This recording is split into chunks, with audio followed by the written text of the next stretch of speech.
Hey, what's up guys? Alex here with a new video, and today we're talking about the Sony RX1 Mark III. Now, I purchased this camera when it launched 3 weeks ago, and I want to do my first impressions and specifically cover why I think a lot of people are missing the point with this camera. Now, you heard that correctly. I purchased this camera. This is not a loaner. I've used it for the last 3 weeks, which means it's too early for a review, but I've used it enough to have my first impressions. If you're familiar with my channel, I'm Alex and I'm a portrait photographer based out of Miami, and I like cameras a lot. And when this camera came out, I knew I had to have it. I've never used an RX1, but my buddy Gaston, and I'll link his channel somewhere up here, he's shot with the RX1 and he's always raved about it. And one day I was over at his house and I got to play with his RX1 Mark II, and the form factor kind of really blew me away. So I knew whenever a new one came out, I'd pick it up, and here we are.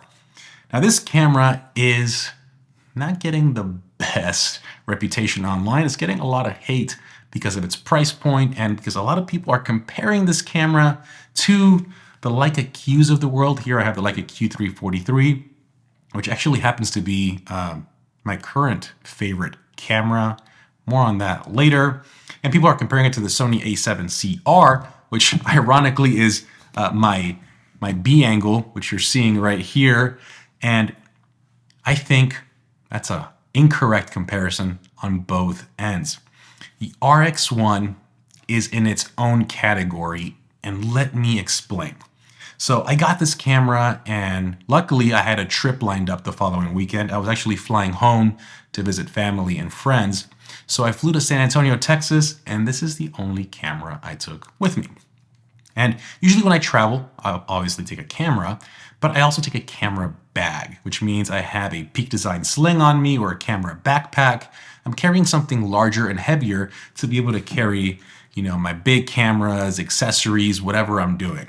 But for this trip, I didn't do that because of the form factor of this camera. As a matter of fact, before I hopped on a plane, I checked if this camera fit in my Lululemon fanny pack or bum bag for my European audience. And sure enough, it did. Which meant I did not pack a camera bag with me, and I took a camera with me. First time I've ever done that. Now that's a big deal because usually when I'm traveling, sometimes I'm like, you know what? I don't want to carry this camera. I don't want to carry this bag, and I leave it at the hotel. But by being able to fit this camera in a fanny pack, guess what?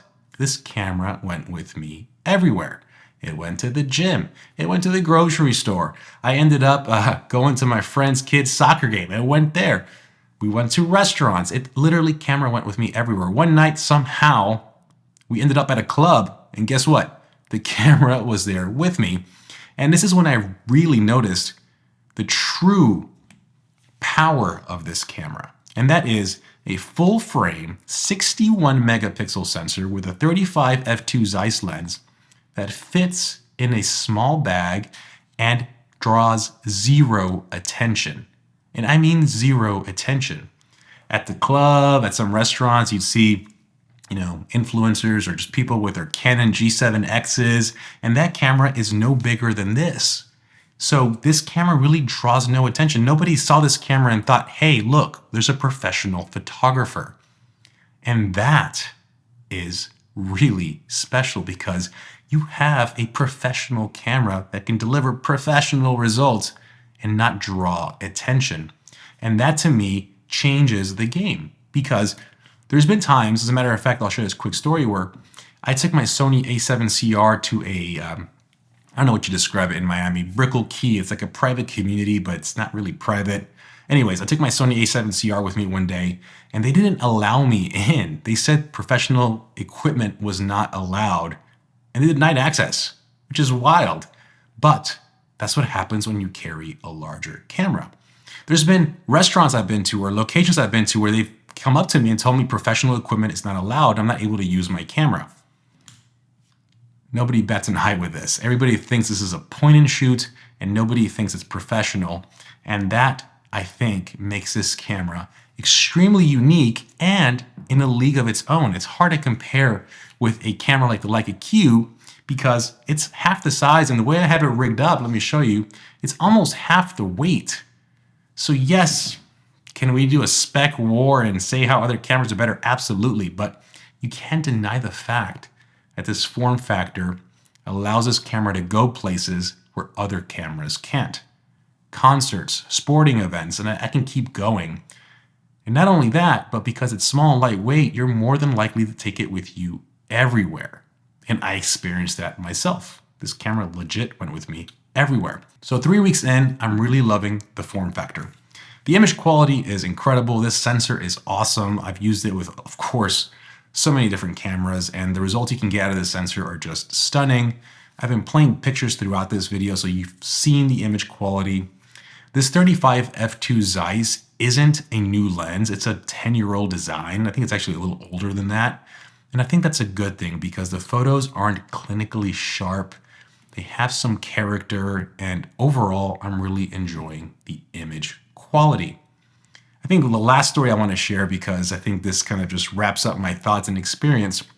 I went to the local grocery store in San Antonio. Now, if you're from Texas, you know H-E-B, the greatest grocery store in the world. And I went to go visit an employee there. So his name is Miguel.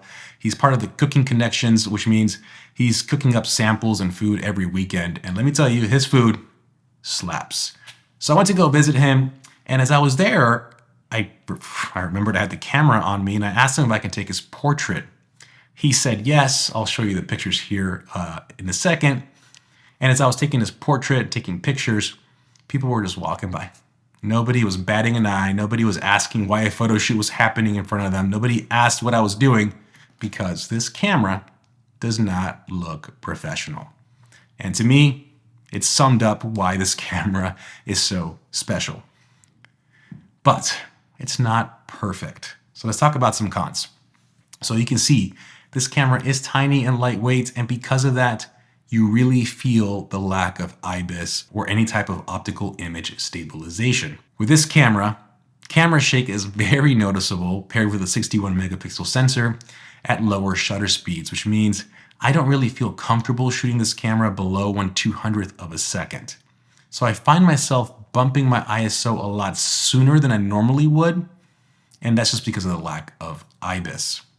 Another thing I'm not a big fan of is the lack of a tilty screen. I really like having a tiltable screen. It makes the camera more versatile. I know it'd make the camera bulkier, but by how much? I would have really enjoyed having a tilty screen. But outside of that, to be honest, I'm not really missing anything else. I like the lens. I like the form factor. I like the image quality. It feels good in the hand, and I really have no complaints outside of those two I mentioned.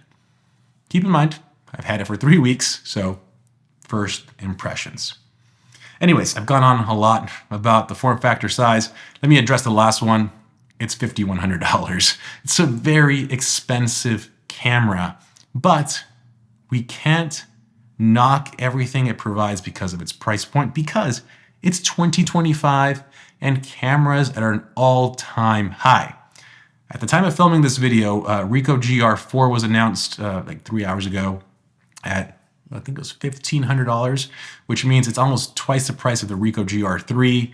And I share that because cameras are getting more expensive in 2025. Tariffs are a real thing. And I'm pretty sure Sony probably intended to launch this camera closer to the $4,400, $4,500 range, because that's the price point worldwide for this camera. It just happens to be over $5,000 in the US. So is it worth it? Definitely up to you. To me, I think it is. I'm enjoying it, and I'm really liking the experience using this camera. But guys, what do y'all think? I'm pretty sure 90% of you are gonna just bash me in the comments and say this camera sucks. If you haven't used it, you can't knock it. So if you've used this camera, also let me know what you think down below. If you enjoyed this video, as always, please smash the like button. Please hit subscribe if you're not a subscriber. It helps out a ton. And I will see you on the next one. I almost forgot how I end my videos. I will see you on the next one. Peace.